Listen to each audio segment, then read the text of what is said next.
నమస్తే, welcome to prime time. నేను రాజు. అందరూ ఓకే అన్నాకనే మాట్లాడతారు.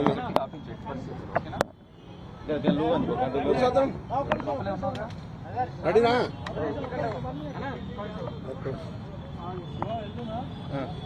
చెప్పండి, ఏం జరిగింది లోపల? వాళ్ళు రెడీ అవుతాను.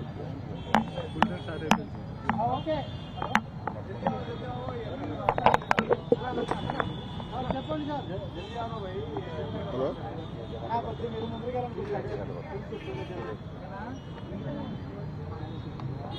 కొంచెం down okay. Hello, right right.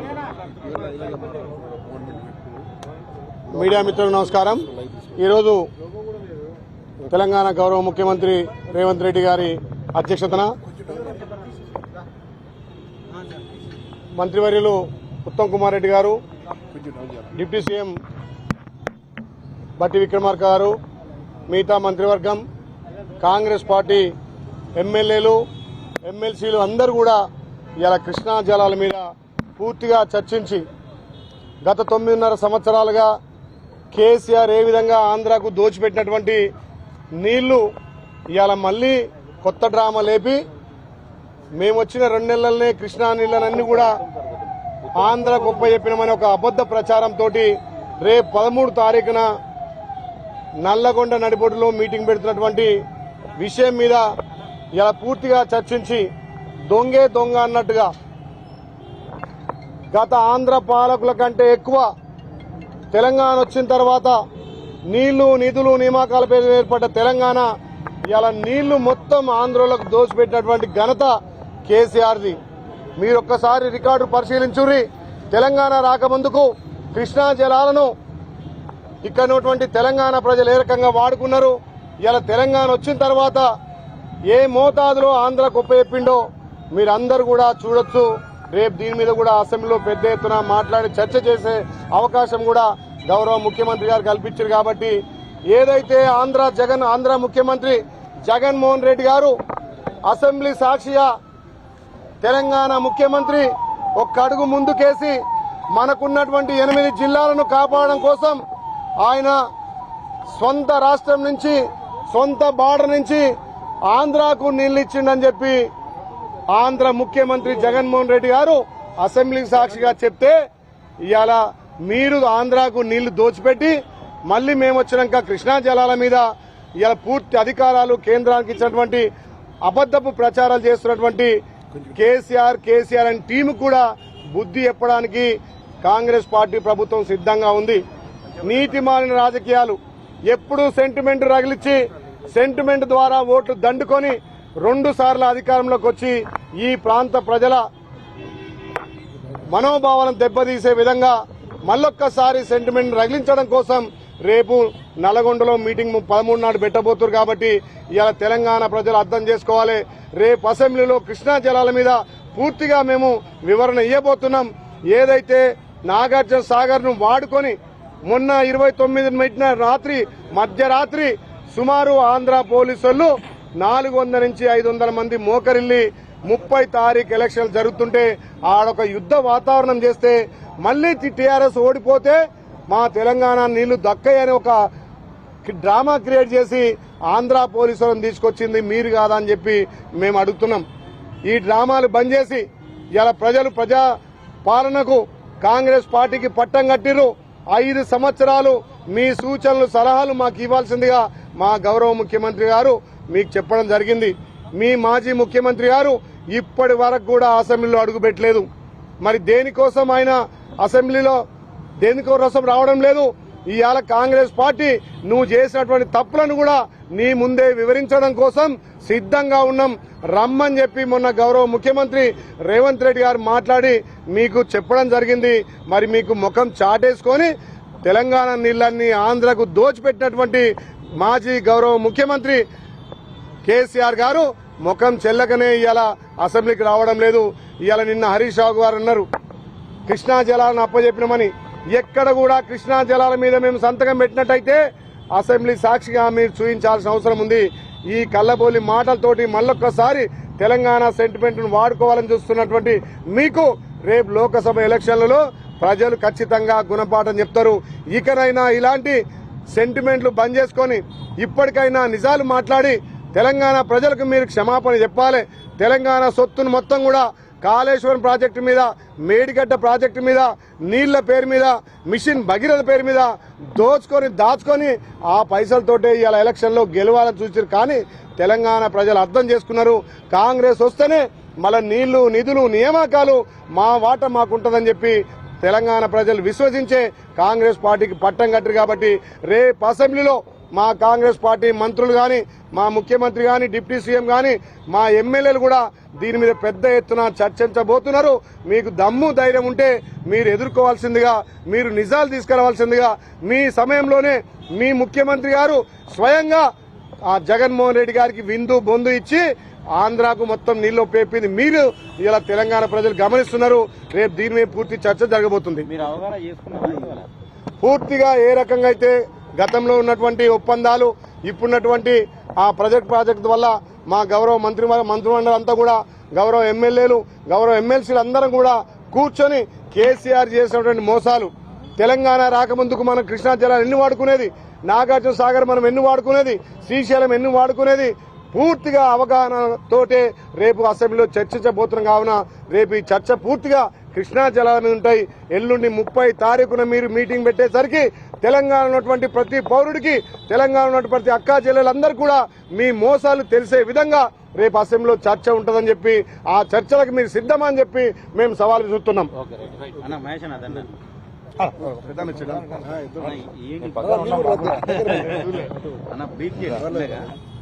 ఇవాళ ఏం జరిగింది? ఎమ్మెల్యేలకు, ఎమ్మెల్సీలకు ఏం చెప్పిండ్రు సీఎం గారు కానీ, ఉత్తమ్ గారు కానీ ఏం చెప్పారు? కేసీఆర్ పదే పదే అబద్దాలు ఆడుతూ కృష్ణా జలాల విషయంలో ప్రజల్ని అయోమయాన్ని గురి చేస్తా ఉన్నాడు. మాకు కూడా కొన్ని అనుమానాలు ఉంటాయి. ఇవాళ ఉత్తమ్ కుమార్ రెడ్డి గారు కూలంకషంగా 2014 నుంచి ఈ రోజు వరకు జరిగిన సంఘటనలు వివరించినారు. తద్వారా మాకు అర్థమైంది ఏంటంటే కేసీఆర్ హయాంలో జరిగినంత అన్యాయం గత ఆంధ్రప్రదేశ్ హయాంలో కూడా జరగలేదు. జగన్మోహన్ రెడ్డితో కుమ్మక్కై మన వాటాని, మన హక్కుల్ని, కృష్ణా జలం హక్కుల్ని ఆయనకు ధరావతం చేశాడు. ఆయన వీడియోలో మాట్లాడిన సందర్భాలు కూడా మేము చూసినాం.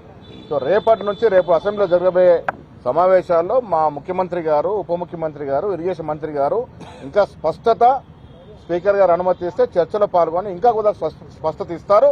కేసీఆర్ గారు ఇక్కడైనా అబద్దాలు ఆడడం మానుకొని ప్రజాస్వామ్య మీద నమ్మకం ఉంటే అసెంబ్లీకి వచ్చి అసెంబ్లీకి అటెండ్ అయ్యి ఆయన చేసిన తప్పిదాలని వివరించుకోవాల్సిందిగా కోరుతా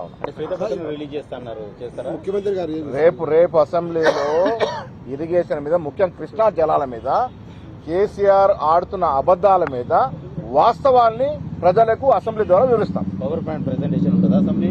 లేదు, వాస్తవం ఇవాళ పవర్ పాయింట్ ప్రెజెంటేషన్ లో మాకున్నటువంటి అనుమానం తొలగిపోయినాయి.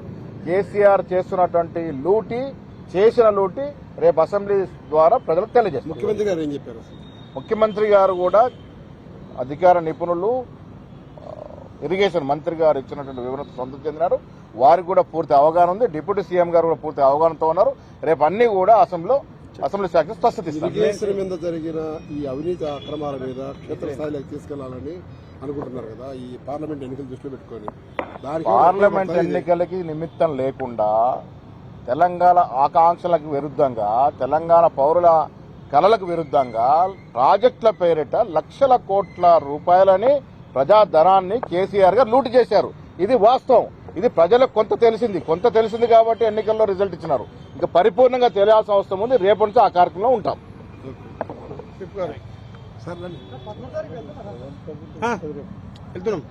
ఎంతసేపు చెప్పారు, ఏ అంశాలు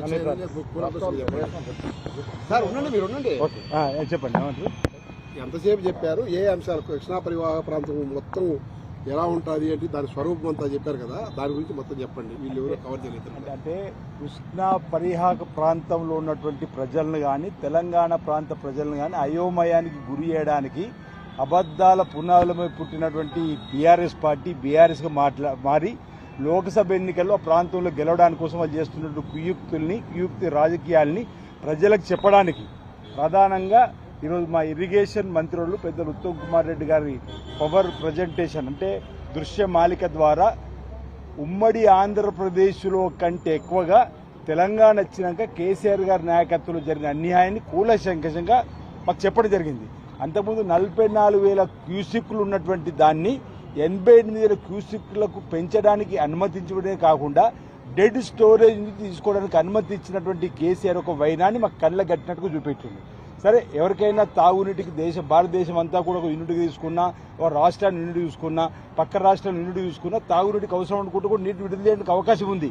కానీ డెడ్ స్టోరేజ్ నుండి వాళ్ళకు ప్రతిరోజు 2 నుంచి 3 టీఎంసీల నీటిని తీసుకోవడానికి అవకాశం ఇచ్చినటువంటి కేసీఆర్ యొక్క నిజ స్వరూపాన్ని, గత ప్రభుత్వం యొక్క నిజ స్వరూపాన్ని కళ్ళకు గట్టినట్టుగా దృశ్యమాలిక ద్వారా మాకు చూపెట్టడం జరిగింది.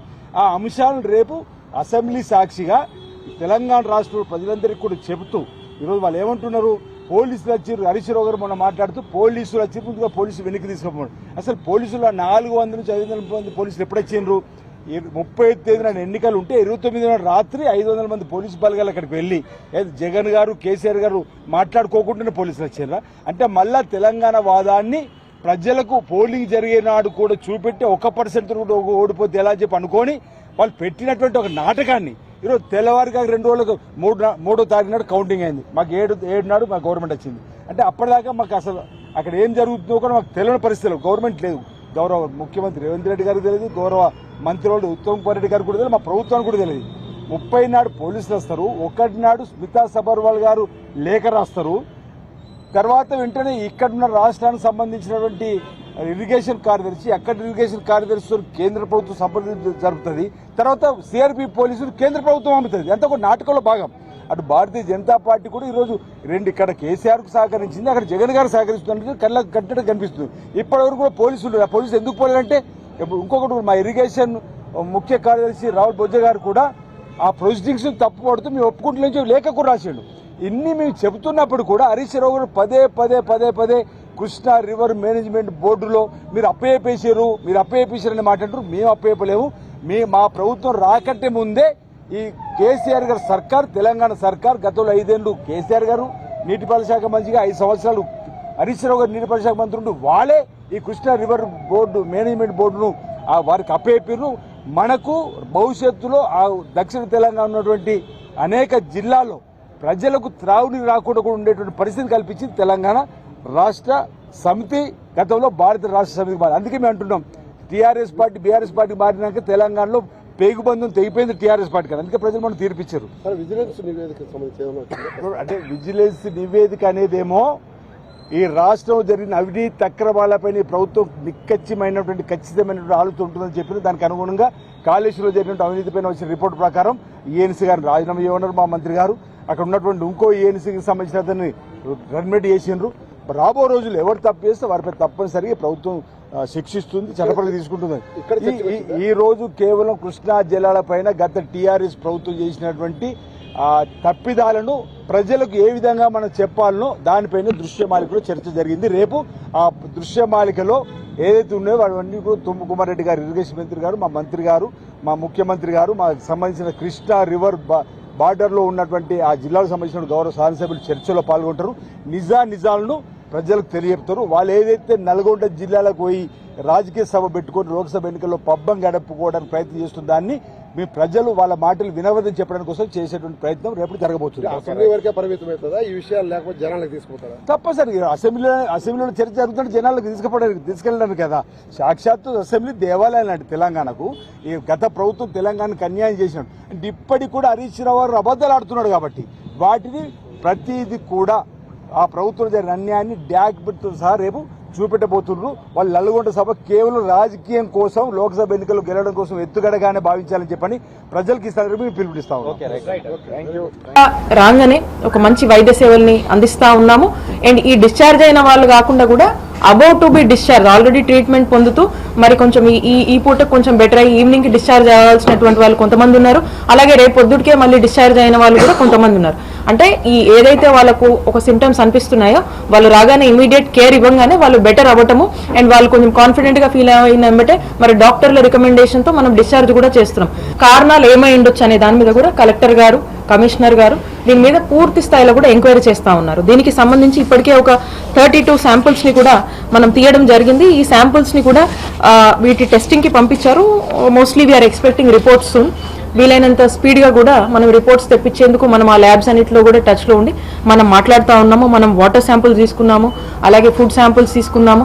సో కావాల్సిన శాంపుల్స్ని తీసుకొని అండ్ ఈ శాంపుల్స్ని మనము ఈ కెమికల్ టెస్టింగ్ ఇవన్నీ కూడా ఈ క్లోరిన్ రీజనల్ ల్యాబ్కి మనం పంపించడం జరిగింది. అలానే పూర్తి స్థాయిలో కూడా ఒక బెస్ట్ వైద్యాన్ని ఈరోజు మన జీజీహెచ్లో మనం అందిస్తూ ఉన్నాం. ఒక్క సిటీ నుంచే కాదు, ఎక్కడి నుంచి వచ్చినా, ఇక్కడే కాదు, ఇంకా పక్క జిల్లాల నుంచి వచ్చినా కూడా ఈరోజు వాళ్ళకు మంచి వైద్యం అందించే పరిస్థితిలో ఈరోజు జీజీహెచ్ ఇక్కడ ఉన్నటువంటి వైద్యాధికారులు, వైద్య సేవలు, ఇక్కడ ఉన్నటువంటి డాక్టర్స్ కావచ్చు, అందరూ కూడా ఒక మంచి వైద్యాన్ని ఇస్తున్నటువంటి దీన్ని మీరు అందరూ కూడా గ్రహించాల్సినటువంటి అవసరం ఉంది. ఎందుకంటే ఒక నమ్మకంతో ఇక్కడికి వస్తున్నారు. ఆ నమ్మకాన్ని మనం కాపాడుతూ మంచి వైద్యాన్ని మనం ఈరోజు అందిస్తా ఉన్నాం. చంద్రబాబు ఢిల్లీ పర్యటనతో జగన్ వెన్నులో వణుకు మొదలైందని టీడీపీ నేత బుద్దా వెంకన్న విమర్శించారు. జగన్ ఓడిపోతామనే ఫ్రస్ట్రేషన్ లో ఉన్నారంటూ అన్నారు ఆయన. టీడీపీలో టిక్కెట్ల కోసం 10 మంది పోటీ పడుతూ ఉంటే వైసీపీ టిక్కెట్లు అడిగేవారే లేరంటూ విమర్శించారు. జగన్ పార్టీ తరపున పోటీ చేసేందుకు వైసీపీ నాయకులు సిద్ధంగా లేరంటూ అన్నారు బుద్దా వెంకన్న. అనకాపల్లి పార్లమెంటు గాని, విజయవాడ వెస్ట్ నుంచి గాని తాను పోటీ చేస్తానని బుద్దా వెంకన్న తెలిపారు. జగన్మోహన్ రెడ్డి ఢిల్లీ పర్యటన చేశాడు. చంద్రబాబు నాయుడు గారు చానాల తర్వాత ఢిల్లీ పర్యటన చేసిన మరుసటి రోజే ఆగమేఘాల మీద ఢిల్లీ పరిగెత్తాడు జగన్మోహన్ రెడ్డి. జగన్మోహన్ రెడ్డి వెన్నులో వణుకు పుట్టుతుంది. ఇవాళ చంద్రబాబు నాయుడు గారు రాష్ట్రంలో చంద్రబాబు నాయుడు గారు తెలుగుదేశం పార్టీ, అలాగే తెలుగుదేశం పార్టీ కూటమి టికెట్లేమో ఫుల్, ఇక్కడ వైసీపీ టికెట్లేమో నిల్లు. తెలుగుదేశం పార్టీ జనసేన పట్టున్నటువంటి నియోజకవర్గాల్లో ఒక్కొక్క నియోజకవర్గానికి 10 మంది అభ్యర్థులు నాకు కావాలి, నాకు కావాలి, నాకు కావాలి అన్నారు. వైసీపీ ఎవరైతే టికెట్ రాలేదో, టికెట్ రాకపోతే చూడండి బయటకు వచ్చి గోలగోలు చేస్తారు, అల్లరాలు చేస్తారు. టికెట్ రానోడు అమ్మాయ అనుకుంటున్నారు. అంటే అట్టర్ ఫ్లాప్ సినిమా వైసీపీ. ఉదాహరణకి యాత్ర అనే సినిమా వచ్చింది 2019 ముందు. ఏ మాటకు ఆ మాట కొద్దో గొప్ప జనాలు దాన్ని ఆదరించారు. ఉన్నది ఉన్నట్టు మాట్లాడాలంటే ఇప్పుడు యాత్ర 2 అనే ఒక సినిమా వచ్చింది. జనాలు యాత్ర 2కి వెళ్ళినోళ్ళు లేరు. ఎక్కడే తేలిపోయింది. నీకు యాత్ర సినిమాకేమో ఆ రోజు జనం ఉన్నారు, యాత్ర 2కి జనం లేరు. అంటే ప్రజలు డిసైడ్ అయిపోయారు, ఇక జగన్మోహన్ రెడ్డికి ఓటు అనేది మనం వేయకూడదు, ఒక్కసారి వేసి తప్పు చేశాం, ఇక ఓటు వేయకూడదని. నాగర్ కర్నూలు జిల్లా అచ్చంపేట మార్కెట్ యార్డులో వేరుశనగ రైతులు ధర్నా ఉద్రిక్తతకు దారితీసింది. గిట్టుబాటు ధర కల్పించాలి అంటూ వేరుశనగ రైతులు ధర్నా చేపట్టారు. మార్కెట్ యార్డు ఆఫీస్పై దాడి చేయగా దాడిలో అద్దాలు, ఫర్నిచర్ ధ్వంసమయ్యాయి. మార్కెట్ కమిటీ చైర్పర్సన్ అరుణను అంబేద్కర్ చౌరస్తా వరకు లాక్కెళ్లడంతో ఒక్కసారిగా ఉద్రిక్త పరిస్థితి తలెత్తింది. ప్రభుత్వం వెంటనే స్పందించి గిట్టుబాటు ధర కల్పించాలని, లేని పక్షంలో ధర్నా కొనసాగిస్తామని రైతులు హెచ్చరించారు.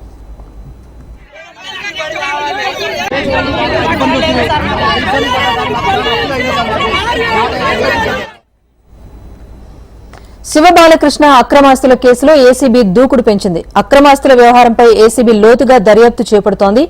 ఏసీబీ విచారణలో శివబాలకృష్ణ సీనియర్ ఐఏఎస్ పేరు చెప్పారు. న్యాయ సలహా తీసుకుని ఐఏఎస్ అరవింద్ కుమార్ ను విచారించాలని కూడా ఏసీబీ భావిస్తోంది. ఐఏఎస్ అధికారి శివబాలకృష్ణ మధ్య వాట్సాప్ సందేశాలు జరిగినట్లుగా ఏసీబీ గుర్తించింది. శివబాలకృష్ణ వద్ద స్వాధీనం చేసుకున్న ఫోన్స్, ల్యాప్టాప్, హార్డ్ డిస్క్లను ఏసీబీ అధికారులు పరిశీలిస్తున్నారు. శివబాలకృష్ణకు సీఆర్పీసీ 161 క్రింద నోటీసు ఇచ్చే యోచనలో ఏసీబీ ఉన్నట్టుగా తెలుస్తోంది.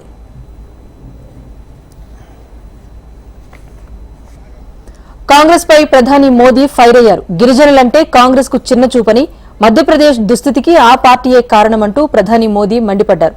గిరిజనులను కాంగ్రెస్ పార్టీ నిర్లక్ష్యం చేయటమే కాదు, వారిని అవమానపరిచింది అంటూ ఆయన విమర్శించారు. మధ్యప్రదేశ్లోని జుబువా జిల్లాలో బీజేపీ ఎన్నికల ప్రచారంలో పాల్గొన్న ప్రధాని మోదీ వచ్చే ఎన్నికల్లో బీజేపీకి 370 స్థానాలు వస్తాయని, ఎన్డీఏ కూటమికి 400 సీట్లు ఖాయమంటూ ధీమా వ్యక్తం చేశారు. ఎన్నికల తర్వాత కాంగ్రెస్ కూటమి కనుమరుగవుతుందన్నారు. उनके लिए योजनाएं बनाती है. सबसे आखिरी गांव, सबसे आखिरी वर्ग, ये कौन लोग थे? इनमें से ज्यादातर हमारे दलित, आदिवासी, पिछड़ा, ऐसे वंचित समाज के लोग थे. కర్ణాటకలో సుత్తూరు జాతర మహోత్సవం నిర్వహించారు. ఈ కార్యక్రమానికి కేంద్ర హోంశాఖ మంత్రి అమిత్ షా హాజరయ్యారు. ప్రధాని మోదీ అయోధ్యలోని రామాలయం, కాశీ విశ్వనాథ్ కారిడార్, మహాకాల్ కారిడార్, బాబా కేదార్నాథ్, బద్రీనాథ్ వంటి సాంస్కృతిక కేంద్రాల పునరుద్దరణకు కృషి చేశారని అమిత్ షా అన్నారు. నిస్వార్థ సేవకు సుత్తూరు మఠం ఎప్పుడూ కేంద్రంగా నిలుస్తుందన్నారు. సుత్తూరు మఠానికి సల్యూట్ చేస్తున్నానన్నారు అమిత్ షా. कर्नाटक की पवित्र भूमि पर हूं, तब जगत ज्योति बसवन्ना को भी मन से प्रणाम करके मेरी बात की शुरुआत करना चाहता हूं। बसवन्ना ने न केवल अपने अनुयायियों के अपने वचनों से देश भर के